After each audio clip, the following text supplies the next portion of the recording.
മലയാളികളെല്ലാവരും ഇപ്പോൾ രേണുവിന് പിന്നാലെയാണ് എന്ന് പറയാം. രേണുസുതി എന്തു ചെയ്യുന്നു, രേണുവിന് എന്തൊക്കെ സംഭവിക്കുന്നു, രേണുവിനെ ആരൊക്കെ സഹായിക്കുന്നു, രേണുവിനെ പിന്തുണയ്ക്കുന്നവർ മാത്രമല്ല മറിച്ച് കുറ്റപ്പെടുത്താൻ ഉപയോഗിക്കുന്നവരും ഇങ്ങനെ തന്നെയാണ് രേണുവിന് പിന്നാലെ നടക്കുന്നത് എന്ന് തന്നെ പറയാം. ഇപ്പോഴിതാ പ്രേക്ഷകരുടെ അരികിലേക്ക് എത്തുന്നത് ഒരു വീഡിയോ ആണ്. സീമാജി നായരെക്കുറിച്ച് രേണു പറയുന്ന ഒരു വീഡിയോ. രേണുവിനെ സഹായിക്കാനായി എല്ലാവരെയും പോലെ തന്നെ സീമയും അവിടെ എത്തി.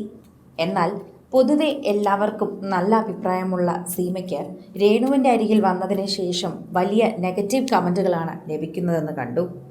എന്തിനാണ് എന്നെ സഹായിക്കുന്നവരെ ഇങ്ങനെ നിങ്ങൾ ദ്രോഹിക്കുന്നത്? ഇത്രയും നാളും നിങ്ങൾക്ക് സീമ ചേച്ചി നല്ലവളായിരുന്നു. എന്നെ സഹായിച്ചപ്പോൾ എങ്ങനെയാണ് സീമ ചേച്ചി ഇത്ര നിങ്ങൾക്ക് ദുഷിപ്പുള്ള ഒരാളായി മാറിയത്? എനിക്ക് മനസ്സിലാകുന്നില്ല. എന്നോടാണ് നിങ്ങൾക്ക് എല്ലാവർക്കും വെറുപ്പ്, അതെനിക്ക് മനസ്സിലാകുന്നു. എന്നെ സഹായിക്കുന്നവരെ എന്തിനാണ് ഇങ്ങനെ ഉപദ്രവിക്കുന്നത്? എന്നെ സഹായിക്കുന്നവർ സഹായിക്കട്ടെ എന്ന് കരുതാത്തത് എന്താണ്? എന്തിനാണ് അല്ലാതെ നിങ്ങൾ മറ്റുള്ള കാര്യങ്ങളെല്ലാം തിരക്കിട്ട് അറിയുന്നത്? സീമ ചേച്ചി എന്നെ സഹായിച്ചു എന്നതിൻ്റെ പേരിൽ നിങ്ങളെ സീമ ചേച്ചി എന്തു ചെയ്തു? സീമ ചേച്ചി എന്തിനാണ് ഇങ്ങനെ ക്രൂശിക്കുന്നത്? ഞാനെല്ലാം നിർത്തുകയാണ്. ഞാൻ ഈ വീഡിയോ ഒക്കെ ചെയ്യുന്നതായിരിക്കും നിങ്ങളുടെ പ്രശ്നം, അല്ലെങ്കിൽ എന്നെ സഹായിക്കാൻ വരുന്നവരുടെ കാര്യം പറയുന്നതായിരിക്കാം നിങ്ങളുടെ പ്രശ്നം.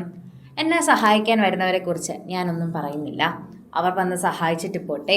എന്തിനാണ് അവരെ ഇങ്ങനെ ദ്രോഹിക്കുന്നത്? സീമ ചേച്ചി എന്നെ ഒരുപാട് സഹായിച്ചു. അത് വെച്ച് എനിക്ക് ഒരുപാട് മരുന്നുകളൊക്കെ വാങ്ങാൻ പറ്റി.